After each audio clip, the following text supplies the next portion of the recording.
heureuse de vous retrouver pour la revue de presse de ce mercredi 29 mai 2019. Les personnes interpellées lors des manifestations des 1er et 2 mai derniers à Cotonou ont comparu hier devant le tribunal de première instance de Cotonou. 5 minutes informe qu'à l'issue de l'audience, le juge en charge du dossier, Rodolphe Azor, s'est déclaré incompétent pour plus d'une dizaine de cas. Le journal écrit que parmi les accusés, un homme s'est retrouvé avec une charge peu ordinaire. En effet, le ministère public lui reproche d'avoir fait du charlatanisme contre l'État béninois. Selon le magistrat, le dossier tel qu'il se présente nécessite des compléments de preuves, une requête acceptée par le tribunal qui renvoie le ministère public à mieux se pouvoir et donner une orientation au dossier. Le dossier sera donc renvoyé dans un cabinet d'instruction. La Nouvelle Tribune rappelle que les mis en cause sont accusés d'attroupement non armé et incitation à la haine et à la révolte. Selon Maître Dalmeida, avocat de la défense, le dossier sera renvoyé dans un cabinet avec désignation d'un juge d'instruction pour mieux fouiller davantage. Il déplore cependant que ses clients, qu'il juge innocents, retournent en prison le temps de l'instruction.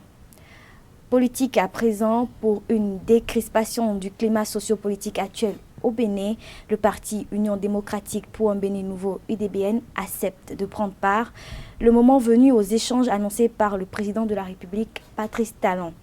Claudine Prudencio donne le feu vert de l'UDBN, c'est ce que titre le quotidien L'Authentique.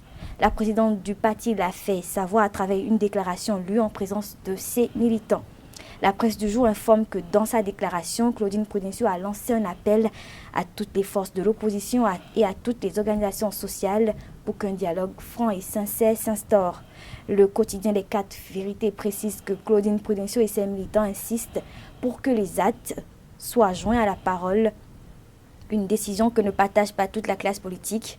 En effet, le numéro 1 du parti Restaurer l'espoir a déclaré il y a peu que le discours du chef de l'État annonçant un projet d'invitation de toute la classe politique au dialogue n'était pas un discours d'apaisement mais plutôt guerrier.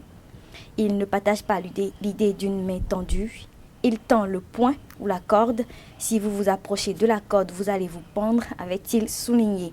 Selon lui, le président Patrice Talon n'a jamais été dans une logique de consensus, de dialogue et de préservation de la démocratie. Le quotidien Le Matinal n'est pas du même avis. Le journal pense que Candidat Zenaï joue avec la vérité. Pour la dépêche, en cherchant des alternatives à l'inflexibilité du régime en place, l'ancien ministre délégué de la Défense nationale a décidé d'accuser et de demander des comptes.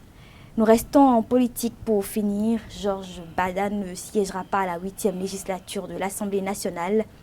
L'élu de la liste Union progressiste a donné sa démission ce mardi 28 mai 2019. 5 minutes écrit que l'actuel maire de la commune d'Abomey-Calavi a préféré conserver son fauteuil de maire en cédant celui de député de la 8e législature à son suppléant Norbert Arrivor-Rosin.